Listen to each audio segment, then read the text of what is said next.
Innal hamdalillah nahmaduhu wa nasta'inuhu wa nastaghfiruh wa na'udzu billahi min shururi anfusina wa min sayyiati a'malina may yahdihillahu fala mudhillalah wa may yudlil fala hadiyalah. Asyhadu an la ilaha illallah wahdahu la syarikalah wa asyhadu anna Muhammadan abduhu wa rasuluh alladzi la nabiyya ba'dah, amma ba'du. Para ibu, para bapak, ikhwatu iman, undangan Allah, alhamdulillah bisa bermuajahah. Yes, jelas apa sah? Langsung caam. Nah.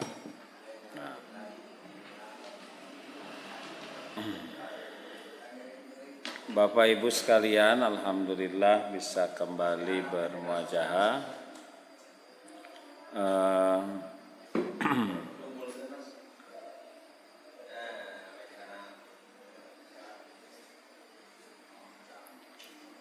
Mudah-mudahan majelis kita ada dalam ridho maghfirah Allah subhanahu wa ta'ala. Amin. Ya Allah ya Rabbal alamin. Hadis nomor 15 masih babu dzikri wa du'a. Sekarang kita sudah masuk bab doanya, bab zikirnya sudah beres. Wa an Salman radhiyallahu anhu qala qala Rasulullah sallallahu alaihi wasallam. Dari Salman, semoga Allah meridhoi kepadanya, qala, ia berkata, qala Rasulullah sallallahu alaihi wasallam, inna rabbakum hayyun karimun yastahyi min abdihi idza rafa'a yadayhi ilaihi ayyaruddahuma sifran. Akhrajahul arba'atu ilan Nasa'i wa shahahahul Hakim.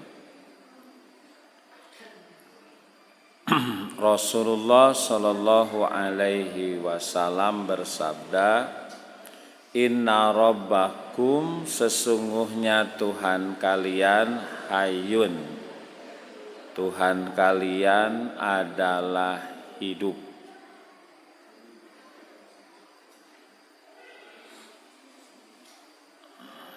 Karimun, maha mulia.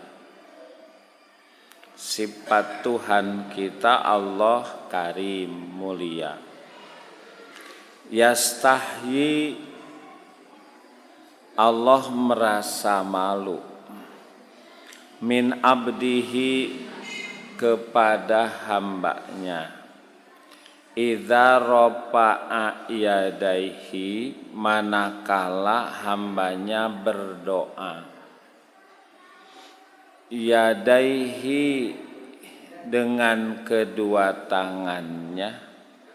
Ilaihi, untuk meminta kepada Allah.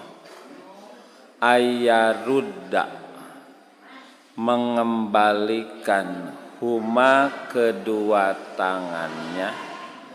Sifron, sifron itu di sini penjelasannya adalah wasifron bikasris sodil muhmalah, dengan mengkasrohkan huruf sod yang tanpa titik. Kalau sod ada titik jadi dod. wasukunil pa'i mensukunkan huruf pa, sip. Kemudian huruf ro. Maknanya kholiyatan. Kholi, Rasul disebut Jaib al-Kholi. Jaib teh saku, kholi teh kosong. Jadi Rasul mah dina saku acukna teh kosong tina artos. Nah, tawadu tara mawa sanas. Lamun tara mawa duit gaduh berarti. Rasul mah teu gaduh. Rasul mah atel kalau punya uang teh berbagi. Jadi atel nanti hoyong dipasihkeun. Pernah punya uang 600 dirham. Diam di luar masjid. Setiap ada yang lewat dibagi, Pak. Gitu. Jangankan kalau yang minta pasti diberi oleh Rasulullah. Pasti, Pak. Qalla au katsura, sedikit atau banyak. Makanya disebut karena Rasulullah azwadan nas. Rasul mah manusia paling dermawan, bukan bager, tapi paling bager. Kita mah kalau punya uang ngahep-hep. Lamun teu punya kakarak salembur apaleun. Nah, Rasul mah disebut kholi di sini, kholiyah. Sipron itu kholiyah, kosong. Jadi Allah malu kalau orang berdoa dengan kedua tangannya tapi doanya tidak dikabul. Tidak dikabul di sini ayarudda huma, dengan kembali dua tangan ketika berdoa itu sopron, sipron kosong. Kosong teh berarti henteu dikabul. Allah teh malu. Nah, ini nanti hadis dijadikan dasar bahwa berdoa itu katanya mesti menengadahkan tangan. Itu yang dulu ditanyakan ya, Pak. Gitu. Nah, karena Allah malu, berarti setiap yang minta kepada Allah kalau tidak dikabul itu Allah malu. Tapi secara tidak langsung banyak yang memahami hadis ini bahwa adab dalam berdoa itu salah satunya adalah harus menengadahkan tangan. Itu adabnya. Salah satu adab berdoa menengadahkan tangan. Sehingga karena adab itu penting sampai Allah malu kalau orang berdoa menengadahkan tangan ayyaruddahu sipron. Ternyata ketika diturunkan kosong, tidak diberikan, tidak dikabul. Nanti benar enggak, Pak? Gitu, ya.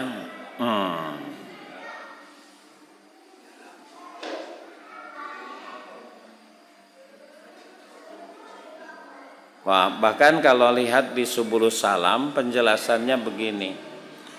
Wapil hadis dilalatun. Hadis ini menjadi petunjuk ala istihbabi rob'il yadaini biddu'ai. Atas istihbab. Istishab itu adalah mustahab. Mustahab itu nama lain dari sunat. Sunat itu disebut nafilah. Fatahajjad bihi nafilah. Nafilah itu sunat. Bisa juga sunat juga artinya mustahab. Mustahab itu dicintai karena salah satu cara kita kalau ingin dicintai Allah caranya membiasakan dengan ibadah sunat. Nah, hadis qudsi, wala yazalu abdun yataqarrabu ilayya bin nawafil Pak, nafilah hatta uhibbahu. Tidak henti-hentihan kami membiasakan diri beribadah dengan ibadah-ibadah yang hukumnya sunat, hatta uhibbahu, sampai kami, kata Allah, nanti mencintainya. Nah, jadi di penjelasan hadis ini ada ungkapan bahwa wapil hadis di atas dilalatun, menjadi petunjuk, ala istihbabi, atas istihbab, atas dicintainya. Berarti hukumnya sunat. Rob'il yadaini, mengangkat kedua tangan, bidduai, dalam berdoa. Wal ahaditsu fihi katsiratun, dan hadis-hadis dalam masalah ini begitu banyaknya. Ini hanya salah satu. Apakah mesti memang atau sunat bahwa ketika berdoa harus menengadahkan tangan? Wa amma hadisu Anasin. Nah, adapun hadis yang bersumber dari sahabat Anas, lam yakunin nabiyyu sallam yarfa'u yadaihi bi syai'in minad du'a illa bil istisqa'i. Nah, dalam hadis Anas, Nabi tidak pernah yarfa'u yadaihi, mengangkat kedua tangannya, bisyai'in minad du'a, gitu, ketika dia berdoa. Jadi Nabi tidak pernah sekalipun mengangkat tangan, gitu, pada saat berdoa kemudian mengangkat tangan, illa bil istisqa'i, kecuali dalam istisqa teh salat minta hujan. Istisqa bajannya istab'ala, ta'ala kerja, kalau istab'ala minta kerja. Nakaha nikah, istankaha minta nikah. Itu Pak. Sakoyaki sikoyatan. Makanya dulu di Masjidil Haram ada yang disebut kementerian dari dulu, dari zaman Nabi, bahkan di zaman jahiliyah itu disebut sikoyatal ma. Sikoyah, namun bu urang mah irigasi. Ulu. Itu sikoyah, tukang ngurus cai. Tah ayeuna lagi musim halodo Pak. Wah, ulu-ulu teh benar-benar diperlukan. Karena memang di Mekah mah gersang, hanya bersumber secara umum dari jam. Apalagi bagi jamaah, makanya ada sikoyat talma, sikoya. Nah, kalau istisqo, kada istisqo itu minta hujan. Tadi istankaha minta nikah, istab'ala minta kerja, gitu. Istasroba minta minum. Nah, ada istisqo, ada istiqo. Kade pada sholat naon, sholat istiqo, minta utah. Bahasa Arab mah pada sholat istiqo sana arutah. Jadi konon menurut hadis Anas bahwa Nabi, gitu, mengangkat tangan itu hanya di sholat istisqa. Nah, penjelasan kitab ini, pal muradu bihi al mubalaghah birrab'i wa annahu lam yaqa illa bil istisqa. Jadi kelihatan ini adalah ngambil jalan tengah, bahwa benar istisqa itu mengangkat tangan tapi mubalaghah sangat tinggi begini. Gitu. Yang biasa mah begini. Nah, kalau istisqa mah begini mubalaghah. Itu Pak yang dimaksud hadis ini teh.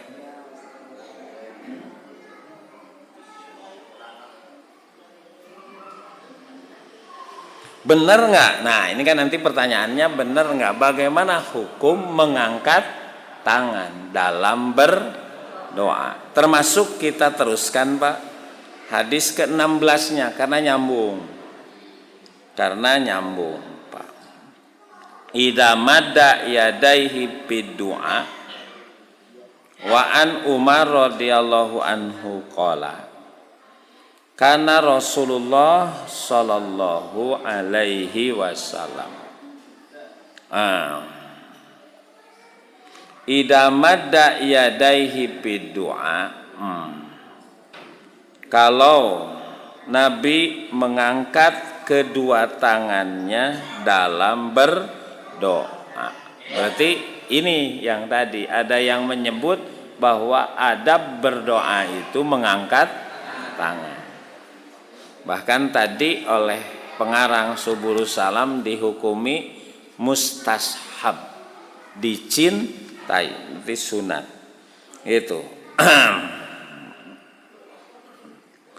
Nah kalau Nabi mengangkat tangan dalam berdoa, lam yaruddahuma.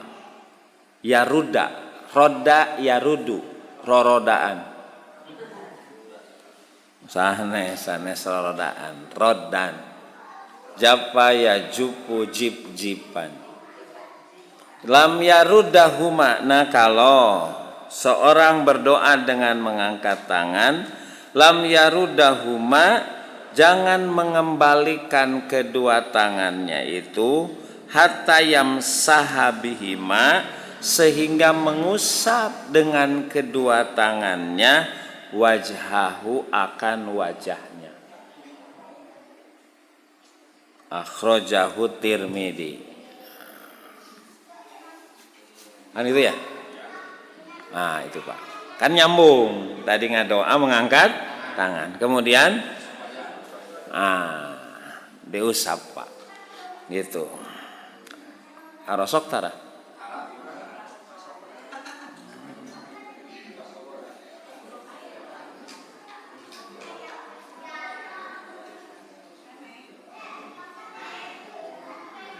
Nah di sini Pak kita lihat penjelasan dulu. Wapihi dilalatun, ini menjadi dilalah. Dilalah teh petunjuk Pak. Badai malarian Pak Haji Wawan. Di mananya Pak Haji teh ningali mobilna di payunan masjid. Nah mobil di payunan masjid namanya dilalah. Petunjuk yang Pak Haji ada di masjid gitu. Itu teh dalil. Dalil itu dilalah, petunjuk. Adan itu petunjuk, sudah masuknya waktu, itu namanya dilalah. Gitu. Nah wapihi dilalah, hadis ini menjadi petunjuk ala masyru'iyati mashil wajhi bil yadaini, atas disyariatkannya mengusap wajah bil yadain, dengan kedua tangan, ba'dal firogi minad du'ai, setelah selesai berdoa. Itu jadi penjelasannya, hadis ini menjadi dalil petunjuk mengusap wajah ketika selesai berdoa. Jadi si tangan yang tadi dianggap gitu sunat ditengadahkan, kemudian sebelum selesai dikembalikan diusapkan terlebih dahulu ke wajah. Nah itu Bapak Ibu, demikian 2 hadis. Beresnya Pak.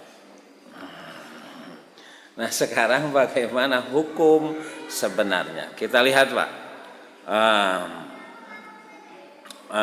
Kita lihat Bapak Ibu, saya membuka-buka dari berbagai, termasuk dari tulisan Dewan Hizbah, termasuk Ustadz Amin Mukhtar.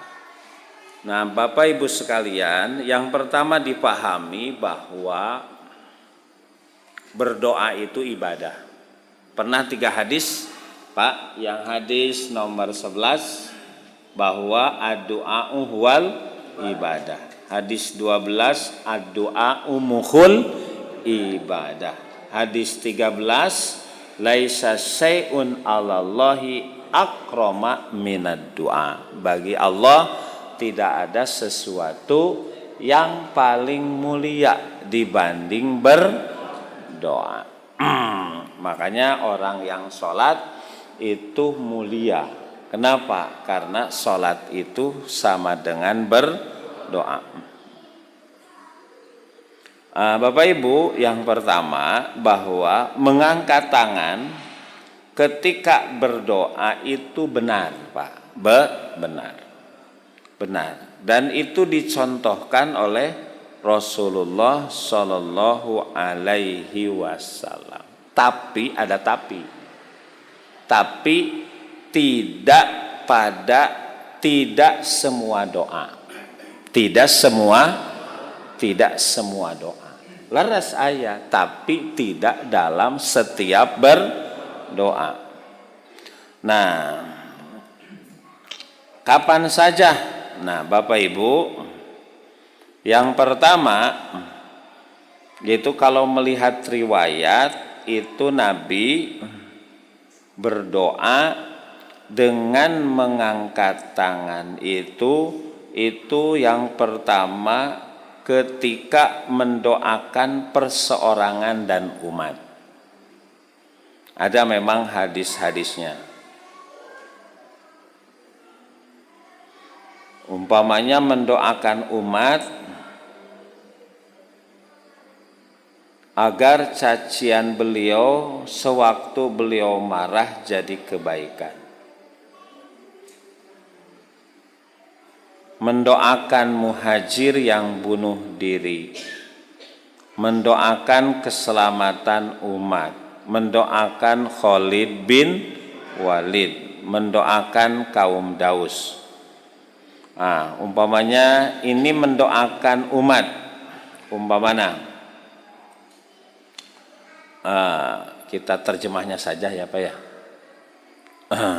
Nabi sallallahu alaihi wasallam menemuiku bersama seorang tawanan, lalu aku memalingkan perhatian darinya, kemudian ia pergi. Ini dari Siti Aisyah. Maka datanglah Nabi seraya berkata, apa yang dilakukan oleh tawanan itu? Aisyah berkata, aku bersama sekelompok perempuan memalingkan perhatian darinya, lalu ia keluar. Nabi berkata, kenapa denganmu? Apakah Allah akan memotong tanganmu atau kedua tanganmu? Lantas beliau keluar dan memberitahukan kepada orang-orang agar mencari tawanan itu. Kemudian mereka mencarinya dan mereka datang bersama tawanan itu. Maka Nabi mendatangiku, pada saat itu aku membelakangkan tanganku. Beliau berkata, kenapa denganmu? Apakah kamu menutupinya? Aku berkata, engkau telah mendoakanku. Maka aku membelakangkan tanganku, aku ingin melihat apakah keduanya terputus. Maka beliau memuji Allah, menyanjungnya serta mengangkat kedua tangannya tinggi-tinggi. Ini mengangkat kedua tangannya tinggi-tinggi seraya berdoa, ya Allah, sesungguhnya aku ini manusia biasa, aku marah seperti manusia pun suka marah. Maka mukmin atau mukminah mana saja yang aku pernah mendoakan kejelekan, jadikanlah baginya sebagai pembersih dan penyuci terhadap dosanya. Hadis ini riwayat Imam Ahmad, kemudian juga Imam Baihaqi. Sanad hadis ini sahih sesuai dengan syarat Imam Bukhari dan Muslim. Nah ini Pak contoh bahwa Nabi pernah berdoa dengan mengangkat tangan. Itu Pak. Itu. Termasuk juga tadi ada 5 Nabi berdoa mengangkat tangan. Nah, Bapak Ibu sekalian, termasuk mendoakan Khalid bin Walid, termasuk mendoakan kaum Daus umpamanya mendoakan kaum Daus. Dari Abu Hurairah telah datang Tufail bin Amr ad-Dausi kepada Rasulullah SAW. Ia mengatakan, wahai Rasulullah, sesungguhnya Daus berpaling serta menolak ajaran Islam. Mohonkanlah kecelakaan kepada Allah untuknya. Kemudian Rasulullah SAW menghadap kiblat sambil mengangkat kedua tangannya. Ada bahasa sambil mengangkat kedua tangannya, gitu. Ya, waropa'a yadaihi faqala. Rasul mengangkat kedua tangannya lalu berkata, celakalah. Beliau bersabda, ya Allah, tunjukkanlah kebenaran kepada Daus serta berilah hidayah kepada mereka. Itu. Nah ini ada dalam Mustad Imam Syafi'i, ada dalam Mustad Imam Ahmad. Ini termasuk Bapak Ibu hadis diriwayatkan juga oleh Imam Bukhari, oleh Imam Muslim.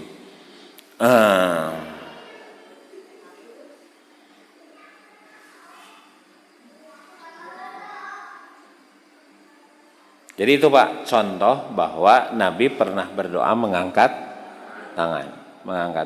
Jadi ada memang gitu. Adapun mengangkat tangan ketika mendoakan.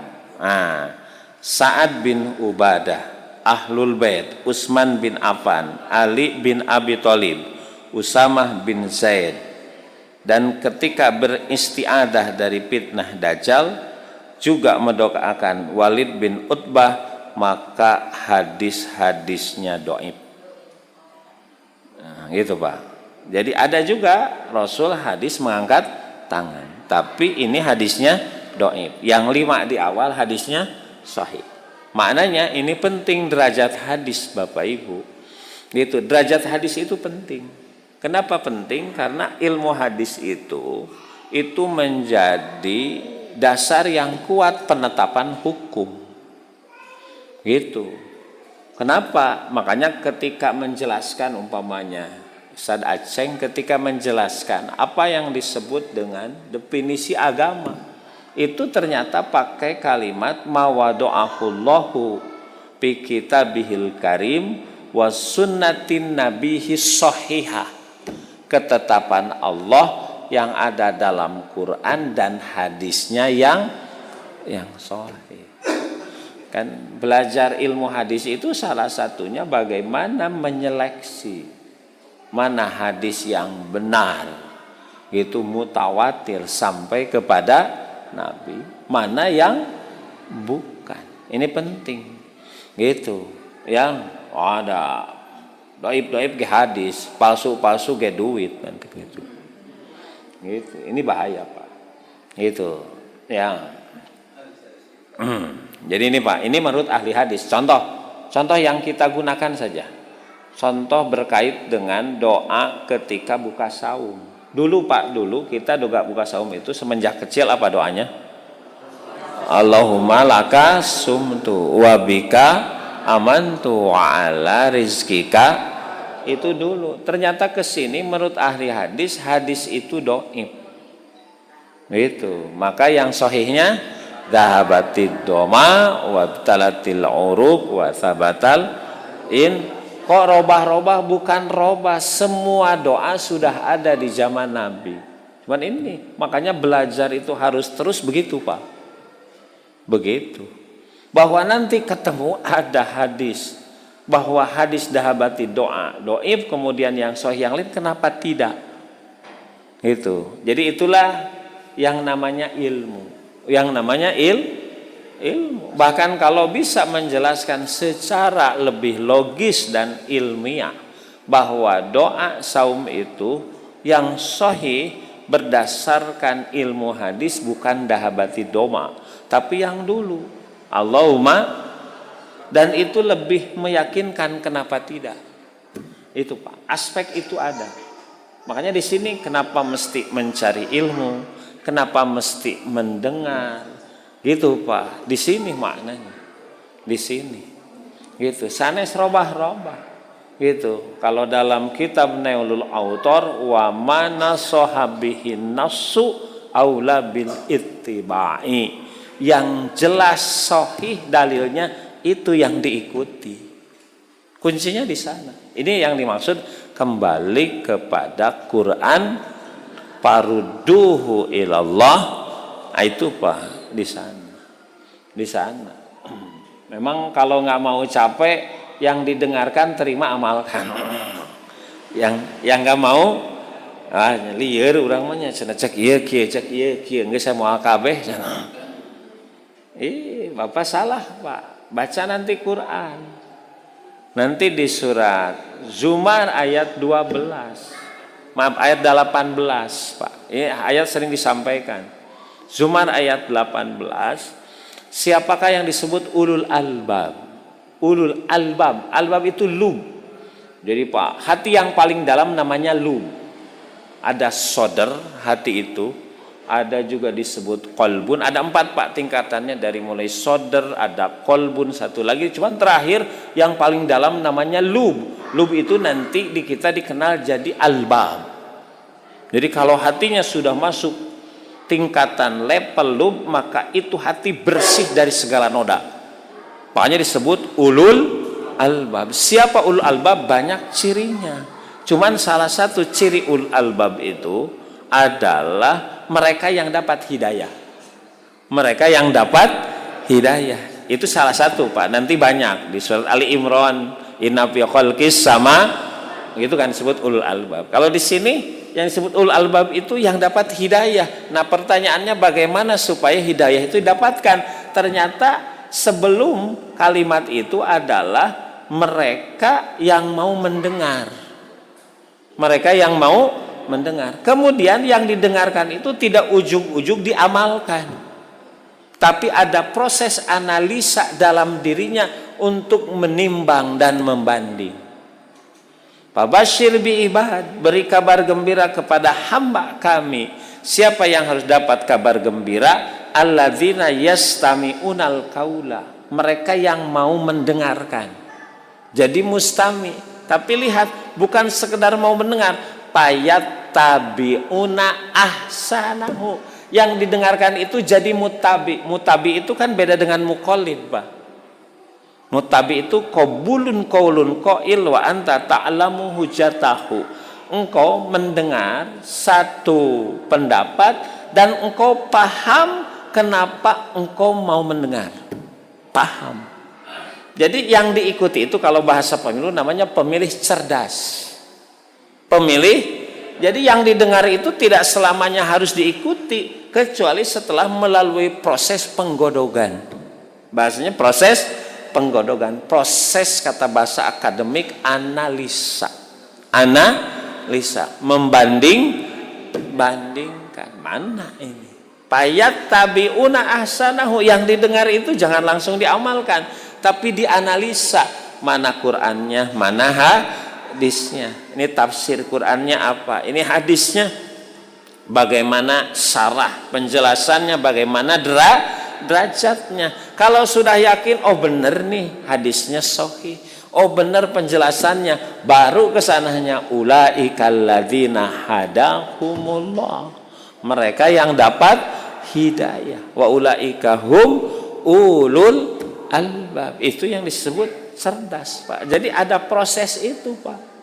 Itu. Jadi tidak masalah, bukan berarti berubah-ubah. Kita berubah itu karena ada dasar ilmunya. Gitu. Makanya kalau ilmunya belum sampai, kita mengamalkan yang sampai ilmunya kepada kita. Itu Pak. Makanya Allah tidak pernah menyiksa satu kaum hatta nab'atha rasula, kecuali Rasul sudah sampai, ilmunya sudah sampai. Maknanya kalau sudah tahu tapi tidak diamalkan.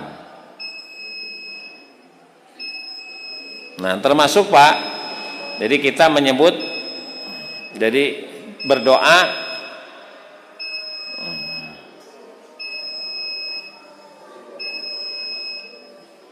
yang hadisnya doib tadi ada 7-nya Pak. Mendoakan Sa'ad bin Ubadah, mendoakan Ahlul Bait, Utsman bin Affan, Ali bin Abi Thalib, Usamah bin Zaid ketika beristiadah dari fitnah Dajjal dan Walid bin Walid.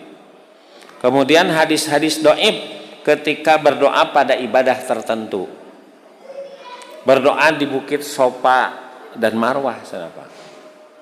Berdoa di Jamarat, Jumroh, Sugro, dan Wusto. Berdoa dan berzikir di wukuf Arafah. Berdoa berzikir ketika terjadi gerhana.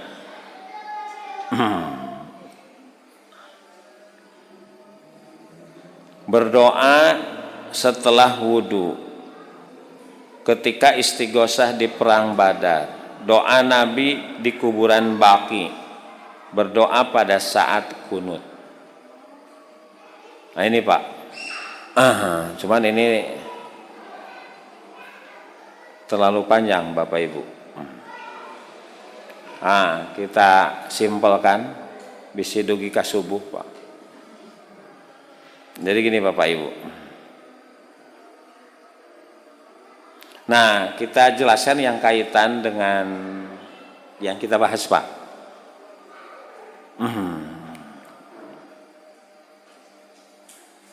Nah ini kedudukan hadis yang dianggap sebagai dalil umum. Jadi ada yang berbentuk khobariyah. Nah ini satu, kan kita sedang berbicara apa? Kita tarik temanya bagaimana hukum mengangkat tangan ketika berdoa. Jadi ternyata Nabi di sebagian tempat memang berdoa mengangkat tangan gitu. Tapi di sebagian lain memang ada hadisnya tapi tadi doib. Nah, sekarang bagaimana berkait dengan hadis yang sedang kita bahas. Nah, Bapak Ibu, yang berkait dengan hadis yang kita bahas, innallaha hayyun karim. Yastahi idza rafa'a ar-rajulu ilaihi yadaihi ayyaruddahuma sifran. Itu hadis yang sifatnya kauliyah. Ini sabda Nabi. Jadi qolan Nabi. Ada juga yang sifatnya fi'liyah. Kan hadis Nabi itu ada kaul, Pak, ada qola Rasulullah. Ada juga fi'lur Rasul, pekerjaan Rasul. Nah hadis yang tadi yang kita baca itu adalah hadis yang kaul. Ini hadis yang fi'liyah. Yad'u hakada bibatni kapaihi wa dhahiruhuma ra'aitu Rasulullah yad'u hakada. Jadi ada sahabat gitu ya, melihat Rasulullah yad'u hakada, berdoa seperti ini. Bibatini kapaihi wa dhahirihima. Ada. Jadi ini mah fi'lu Nabi karena sahabat melihat. Kemudian berbentuk insya'iyah. Insya'iyah itu Pak, insya'iyah itu adalah informasi tapi maknanya memerintah. Gitu. Jika kieu Bapak teh lebet ka bumi, duh mamah asa haus. Eta teh berita atau wanita? Ieu teh asa haus Bapak teh, mamah ge sarua Pak. Teh surti pamajikan teh. Teh itu teh namanya kan teh. Khobariyah bimakna insya'iyah Pak, informasi inti nama nitah eta teh. Ngan nitah nu pinter mah kitu. Nitah nu pinter mah ieu teh asa barala nyanya meni baralanya. Pugu nitah sasapu. Itu namanya khobariyah bimakna insya'iyah. Nah, dalam hadis banyak yang begitu, Pak. Itu.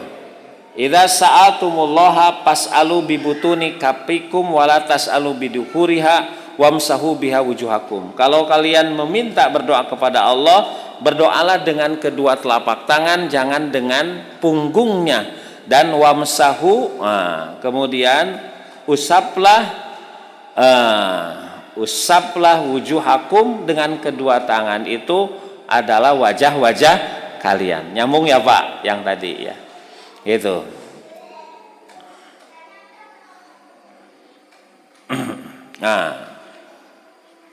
Nah, bagaimana derajat hadis yang ini Pak, yang kita bahas?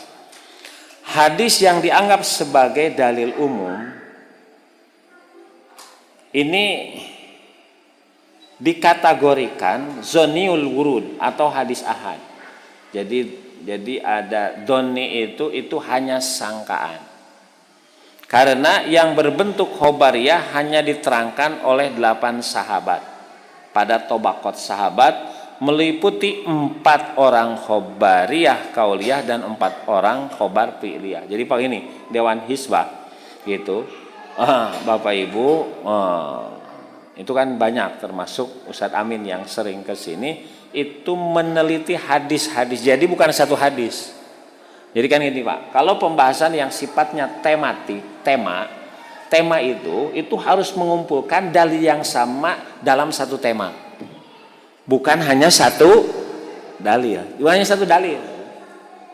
satu dalil. Jadi kalau satu dalil disimpulkan, nanti ada dalilnya terkadang seperti bertolak belakang. Contoh yang tadi, umpamanya Allah malu kalau orang berdoa mengangkat tangan tapi tidak dikabulkan. Tapi di sisi lain tadi hadis dari Anas berkaitan, Rasul tidak pernah mengangkat tangan dalam berdoa kecuali hanya dalam bertolak belakang, tidak bertolak. Makanya bagusnya pembahasan satu tema itu dikumpulkan seluruh dalil. Gitu.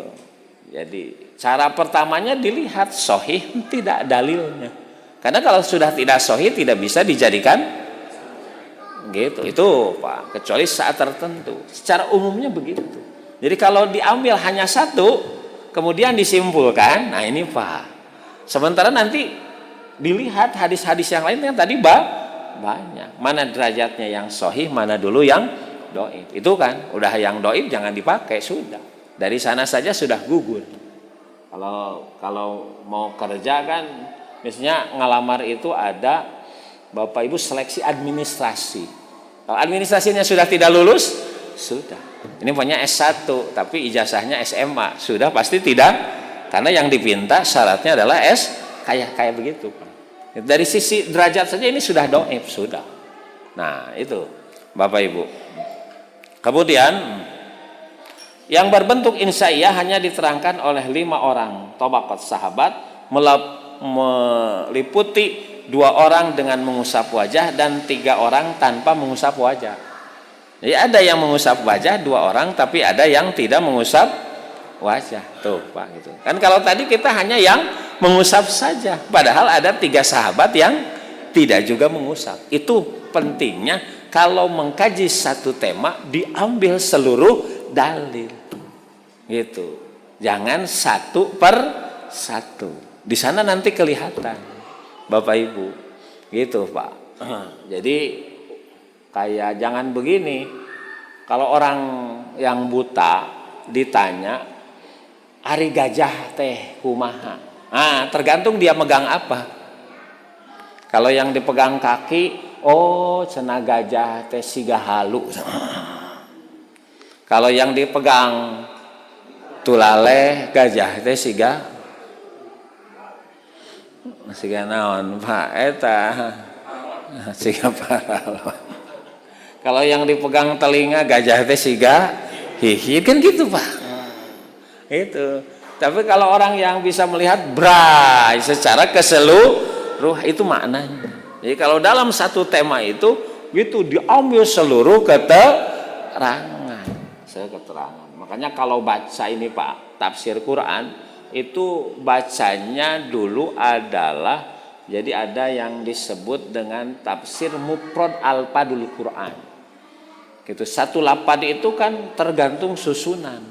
Makanya kalau bahasa sujud, kalimat sujud dalam Quran ada di berapa ayat, di berapa surat. Itu maknanya sujud di ayat ini apa di ayat gitu Pak. Jadi tidak satu per satu. Nanti kalau satu persatu khusus di ayat ini, tapi secara keseluruhan. Nah, Bapak Ibu sama, itu menjelaskan tentang hukum mengangkat tangan. Ternyata berkait dengan yang ngusap wajah saja hanya 2 dari sahabat, 3 mah yang 3 orang tidak. Itu Pak. Nah, di samping juga hadis tersebut doib. Nah ini Pak doib. Ternyata hadis yang tadi itu doib. Dan kedoiban masing-masing hadis tidak dapat menguatkan satu dengan yang lain. Nah ini yang jadi masalah doib. Yang jadi masalah doib Pak. Bahkan dalam kedoibannya beberapa hadis isinya saling bertentangan. Udah doib bahkan isinya saling bertentangan. Oleh karena itu hadis-hadis yang tadi dijelaskan termasuk yang kita sedang bahas ini itu Bapak Ibu tidak dapat dijadikan landasan umum disyariatkannya mengangkat tangan ketika berdoa. Jadi tidak. Nah, adapun hadis riwayat Imam Muslim. Nah, ini Pak, hadis riwayat Imam Muslim. Ayuhan nas. Ini berarti riwayat Imam Muslim sahih, Pak. Sahih. Karena Bukhari Muslim. Kan derajat paling kredibel itu kalau Bukhari dan Muslim bersatu. Namanya muttafaqun alaih atau sahihani. Kalau yang kedua Bukhari saja. Yang ketiga Muslim saja. Rawahu Muslim. Nah ini riwayatnya Imam Muslim.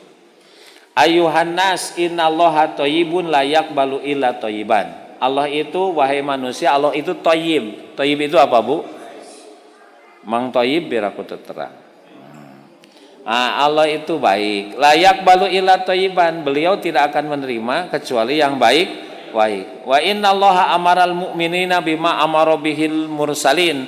Allah menyuruh orang mukmin sebagaimana utusan Allah disuruh. Faqala ya ayyuhar rusul. Gitu. An Abi Hurairah qala Rasulullah sallam kulu minat thayyibati wa'malus sholiha inni bima ta'maluna alim.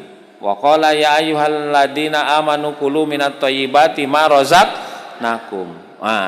Tsumma dzakara rajula yutilus safara. Kemudian tersebutlah ada seseorang yang mengadakan perjalanan panjang. As'aba aghyaru yamuddu yadayhi ila sama. Karena perjalanan panjang di padang pasir sampai baju dan rambutnya acak adut.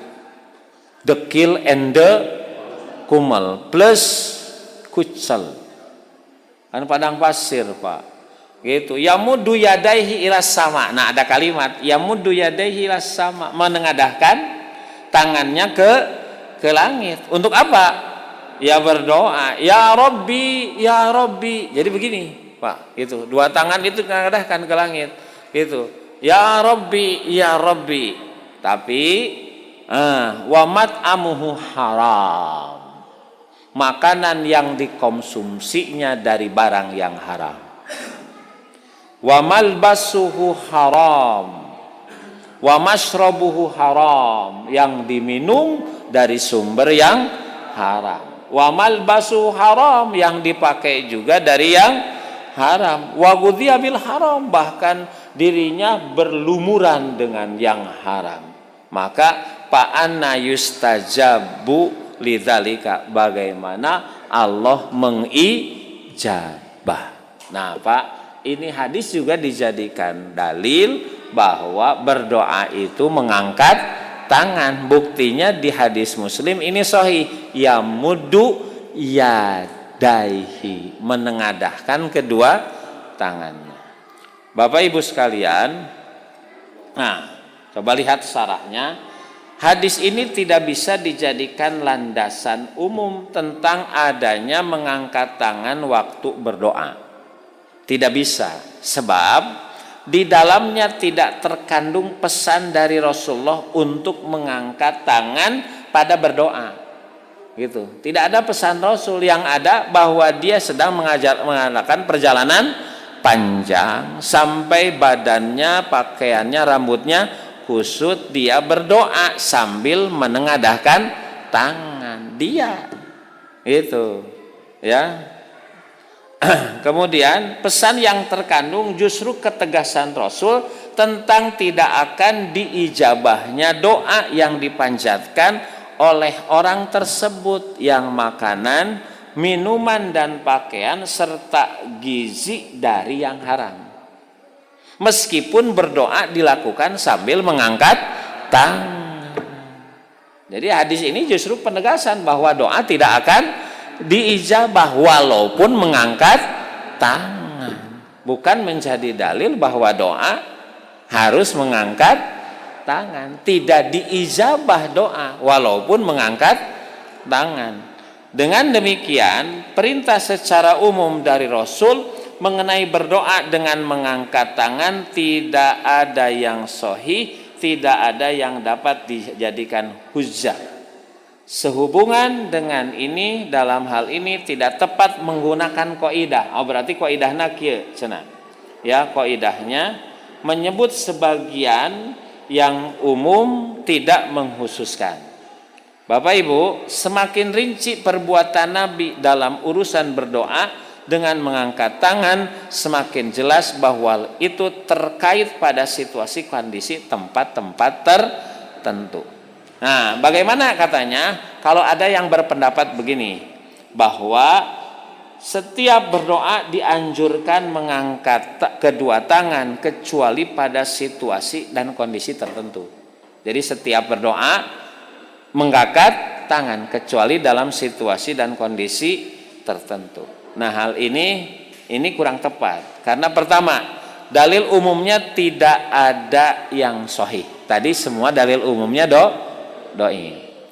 Jadi dasarnya. Dan yang kedua, yang dikhususkan atau dikecualikan pun terlalu banyak. Jadi tadi pengecualiannya kan banyak. Tadi ada berapa tempat Pak di awal? Ada 5. Di antara kondisi dan tempat Rasulullah SAW. Contohnya untuk berdoa secara daksi pun beliau tetapkan. Akan tetapi tidak diterangkan mengangkat tangannya. Antara lain mendoakan sahabat Anas bin Malik, Abu Aufa, Sa'ad, dan Ibnu Abbas.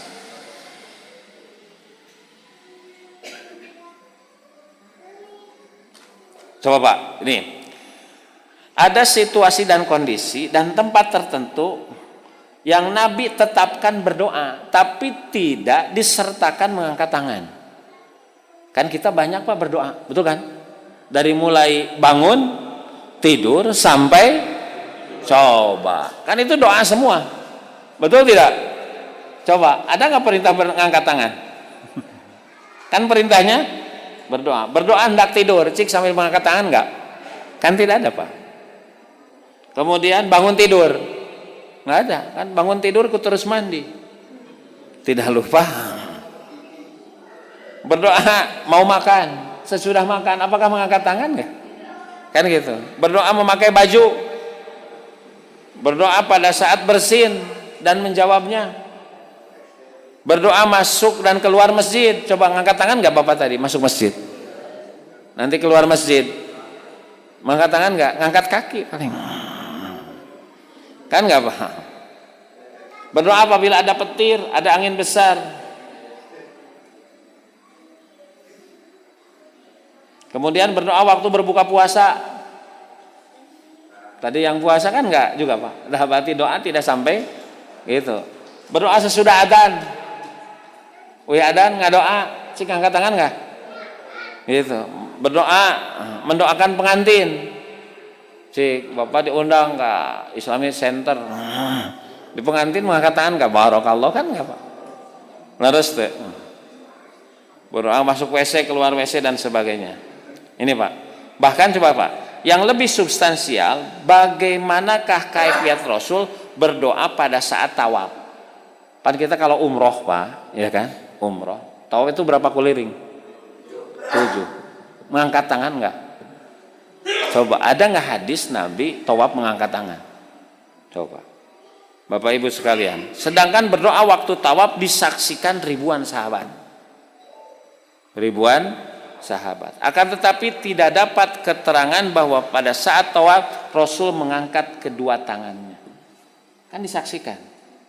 Nah, Bapak Ibu, Demikian juga berdoa pada waktu setelah selesai sholat fardu. Kan karena Rasulullah idza faraga minas sholat istaghfara thalasan. Kemudian Allahumma antas, maka ada nggak dalil bahwa Rasul ketika membaca Allahumma antas salam mengangkat tangan?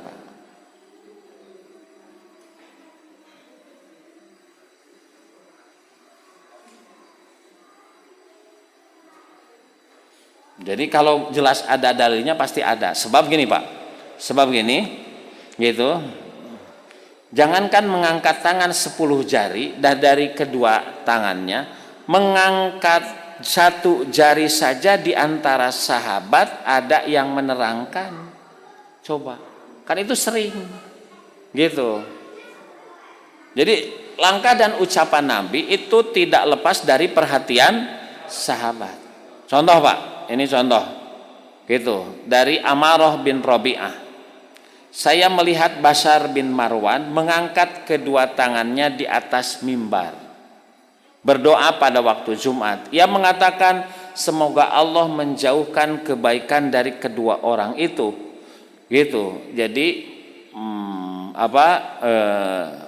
Bashar bin Marwan itu mengangkat kedua tangan ketika berdoa pada saat Jumat, gitu. Ternyata, gitu ya, dia ditegur, semoga Allah menjauhkan kebaikan dari kedua tangan itu. Sungguh saya melihat Rasul. Ini saya melihat Rasul tidak menambah ketika berdoa dengan tangannya begini dan ia mengisyaratkan jari telunjuk. Jadi kalau Jumatan berdoanya begini. Coba Pak, itu saja ada. Padahal hanya sekali-sekali. Bagaimana yang tiap hari? Itu. Ini maknanya Bapak Ibu sekalian. Gitu, ya. Umarah bin Rabi'ah itu seorang sahabat. Ia secara langsung menegur Bishir bin Marwan mengangkat kedua tangannya dalam berdoa ketika khutbah, karena yang pernah ia lihat Rasulullah berdoa pada saat khutbah tidak mengangkat kedua tangannya. Jadi hanya sekali saja sahabat tahu.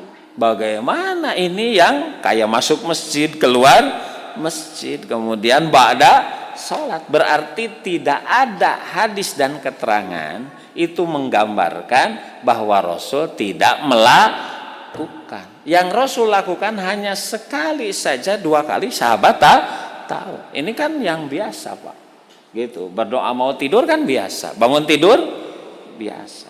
Itu dengan peristiwa di atas menunjukkan bahwa mengangkat kedua tangan waktu berdoa tidak dapat dilakukan sekehendak kita, melainkan harus sesuai dengan contoh Rasul. Karena mengangkat tangan pada waktu berdoa itu adalah ibadah. Bahkan Imam Asy-Syaukani berkomentar dalam kitab Nailul Awtar, hadis ini menunjukkan karohah, tidak disukai mengangkat kedua tangan di atas mimbar dikala berdoa, dan sesungguhnya hal itu dilarang.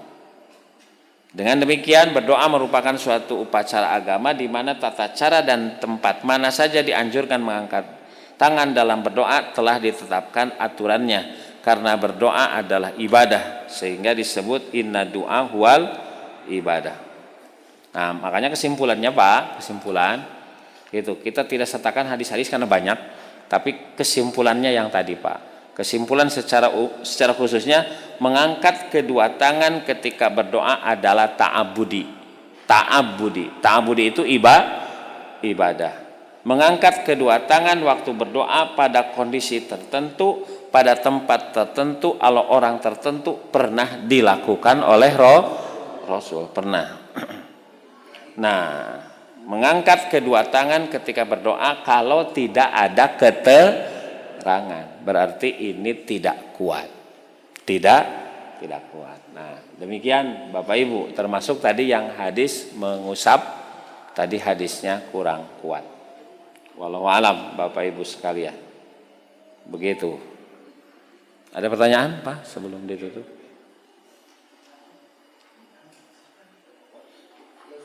Nah. Bismillahirrahmanirrahim. Jadi kesimpulan Ustaz ya, tadi doa mengangkat tangan itu tidak ada kecuali sholat istisqa gitu kan. Yang saya tanyakan tadi tentang masalah apa mau tidur nggak ada mengangkat tangan. Tapi salah satu keterangan yang saya baca, tahu derajat hadisnya sesuai atau enggak Ustaz, mohon dijelaskan. Rasulullah setelah berdoa atau membaca Al-Ikhlas, Al-Falaq, Anas, langsung ditiupkan ke tangan, langsung disapukan. Nah itu Betul derajat itu, Pak. gimana gitu Ustaz? Ada, Pak. Nah terus tadi cuma istisqa saja. Waktu Rasulullah mendoakan orang-orang muslim yang dibantai, dia melaksanakan kunut najilah. Itu mengangkat tangan enggak Ustaz itu? Ya udah. Ya, Bapak Ibu, jadi kunci utamanya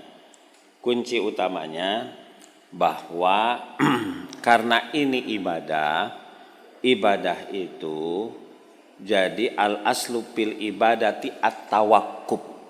Jadi kaidah usul fikih asal dalam ibadah itu tawakkub teh wakaf. Wakaf teh apa? Wukuf. Wukuf teh apa? Wakaf.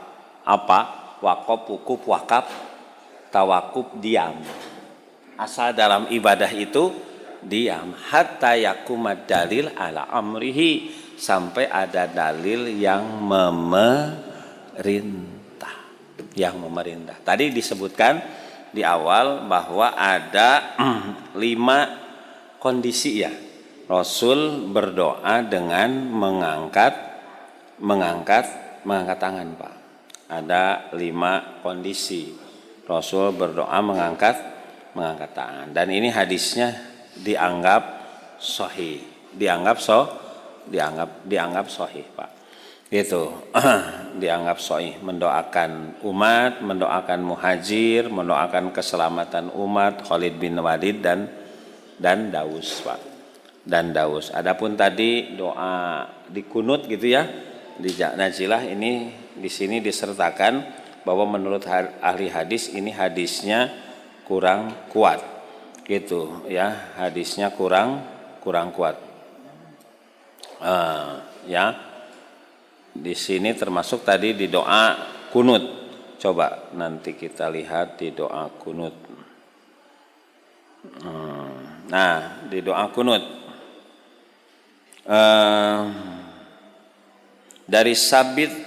dari Anas bin Malik tentang kisah ahlu Qura, pengajar Quran, dan pembunuhan terhadap mereka. Ia Sabit berkata, Anas mengatakan kepadaku, sungguh aku menyaksikan Rasulullah menengadahkan kedua tangan beliau setiap kali sholat gozab, sholat kubuh, mengangkat kedua tangannya mendoakan terhadap mereka, yaitu terhadap orang yang membunuh ahli Qura, Pak, yang membunuh ahli Qura. Nah, di mana hadis-hadis itu ternyata dhaif, Pak. Hadis-hadis itu dhaif. Gitu. Jadi betul keterangan harus ada, tapi seberapa kredibel keterangan tersebut, seberapa terpercaya atau sahih atau tidak. Kalau sekedar ada. Tapi tadi kaitan bahwa Rasul umpamanya kalau mau tidur dia membaca kul huwallah, kemudian qul a'udzu birabbin nas, kemudian beliau meniup bahkan ke seluruh badan. Itu yang kita baca, itu hadisnya bisa diamalkan. Itulah yang dimaksud wa manassahabihi nasu aula bil ittibai. Kalau ada keterangannya yang sahih, maka aula bil ittiba, silahkan itu dilakukan. Makanya di sini Pak perlu ngaji, perlu kajian itu di sini gitu. Ya, kalau sekarang kalau di laptop Pak itu sebagai mungkin salah satu bisa sebagai salah satu upaya salah satu upaya untuk belajar itu ada kalau aplikasi Maktabah Syamilah. Di Maktabah Syamilah hadis apa saja yang dicari ada, asal keywordnya dimunculkan. Umpamanya tentang istisqo, maka hadis yang ada kalimat istisqo muncul semua, Pak. Gitu. Kayak ini aja, kayak searching di Google gitu. Cuman ini khusus hadis, Pak. Khusus hadis, termasuk di sana dijelaskan juga derajat hadisnya.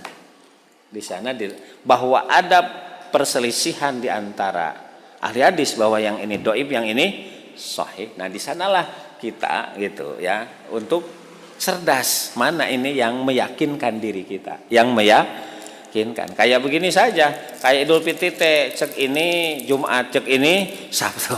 Kan itu. Setiap pendapat itu punya alasan. Kita milih yang mana tergantung mana yang lebih kita pahami berdasarkan keterangan-keterangan yang ada. Gitu. Pak Ustadz, berarti di sini mah lebih nanti ikhtilaf itu terjadi diskursus, ada sisi ijtihad. Betul. Makanya yang beristihad itu kalau benar 2, kalau salah 1. 2 itu karena ijtihadnya dan benarnya. 1 itu karena mau berusahanya, Pak. Mau berusahanya. Wallahu alam, Bapak Ibu, demikian yang bisa disampaikan. Aku qouli hadza wa astaghfirullah li wa lakum. Rabbana atina fid dunya hasanah wa fil akhirati hasanah wa qina adzabannar. Wassalamualaikum warahmatullahi wabarakatuh.